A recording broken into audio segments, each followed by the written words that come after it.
اور آپ نے فرمایا کہ اللہ کی طرف سے ایک منادی ندا کرتا ہے، اے رجب میں روزہ رکھنے والو، اللہ کی پناہ میں جنت میں داخل ہو جاؤ۔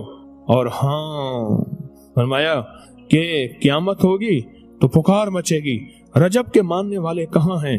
اس وقت حجاب کے اندر سے ایک نور نکلے گا جس کے پیچھے سے جبرائیل، میکائیل، اسرافیل ہوں گے، یہاں تک کہ رجب کے ماننے والے اس نور سے گزر کر پہنچ جائیں گے جو ان کے لیے تیار کیا ہوگا، اور اللہ کو سجدہ کریں گے۔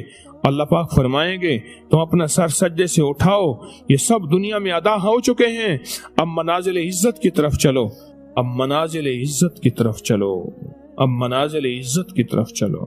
اللہ اکبر۔ اور فرمایا مغفرت ہوتی ہے اور اللہ انبیاء کی توبہ قبول کرتا ہے۔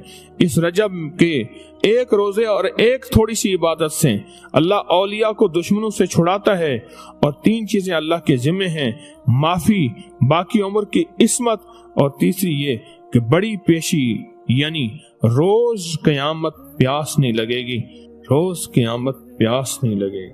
یہ چھوٹی چھوٹی راتیں، یہ چھوٹے چھوٹے دن، یہ چھوٹے چھوٹے لمحے آتے ہیں، اور آتے اس لیے ہیں کہ ہمیں کچھ دے جائیں۔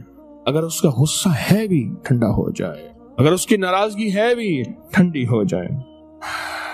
اللہ اکبر۔ فرمایا، آپ فرماتے ہیں جبریل نے مجھے خبر دی ہے جب رجب کی پہلی رات ہوتی ہے اللہ ایک فرشتے کو حکم فرماتے ہیں اور وہ پکار کر کہتا ہے سن لو توبہ کے مہینے کا چاند نکل آیا۔ اس مہینے کا اللہ جبریل آواز دیتا ہے سن لو توبہ کے مہینے کا چاند نکل آیا، آ جاؤ اپنے لیے توبہ، امت کے لیے توبہ، اپنی نسلوں کے لیے توبہ، اپنی پچھلی نسلوں کے لیے توبہ، اپنے لیے، اپنے لمحوں، اپنی راتوں کے لیے توبہ، اپنے دن کے لیے ندامت اور توبہ۔ سن لو لوگو، جبریل کیا کہتے ہیں اور پکارتے ہیں کہ توبہ کے مہینے کا چاند نکل آیا۔ بس اس کے لیے بشارت ہے جو اس رجب کے مہینے میں استغفار کرتا ہے، اس کے لیے بشارت ہے جو رجب کے مہینے میں استغفار کرتا ہے۔ غصے کو ٹھنڈا کرنے والی یہ سعادتیں ہیں، اللہ کو ناراض کرنے سے دور کرنے والی یہ نعمتیں ہیں۔ لوگوں کو اپنی یوٹیوب چینل ہر وقت سبسکرائب کرائیں، آپ دوسروں کے لیے صدقہ جاریہ بنیں گے، اللہ پہلے آپ کی مصیبت ٹالے گا۔ اس ویڈیو کو لائک اور شیئر کریں، اپنے یوٹیوب چینل کو سبسکرائب کریں اور روزانہ زیادہ سے زیادہ سبسکرائب کروائیں، آپ دوسروں کے لیے صدقہ جاریہ بنیں گے، اللہ پہلے آپ کے دکھ ٹالے گا۔ ایسا کریں کہ بیر جو ہے نا اس کی نرم بیر ہو، دیسی بیر ہو، اس کو ہاتھوں سے جب ملیں گے نا گٹھلی لیدہ ہو جائے گی، ہلکا ہلکا ہلکا ہلکا ملیں گے گٹھلی لیدہ ہو جائے گی، اور گٹھلی بالکل علیحدہ ہو جائے، اور اس کی جو کیا ہوگی، گودا ہوگا، رس ہوگی، جو بھی ہو وہ علیحدہ کر لیں۔ وہ سوجی میں گوندیں، آٹے میں نہ گوندیں، سوجی میں گوندیں، اور کس سے گوندیں؟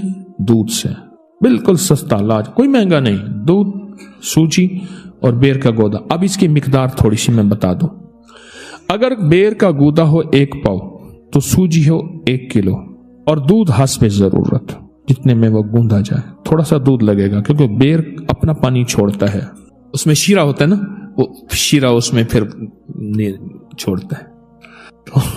اب اس کو گوند لے، گوندنے کے بعد اس کی روٹی پکا لے، ٹوٹی بوٹی روٹی پکے گی کیونکہ سوجی کی روٹی کم، اس میں آٹا ملانا پڑتا ہے، پر آٹا نہ ملائیں، وہ روٹی دودھ سے ہی کھانی ہے یا مکھن سے کھائیں، بس۔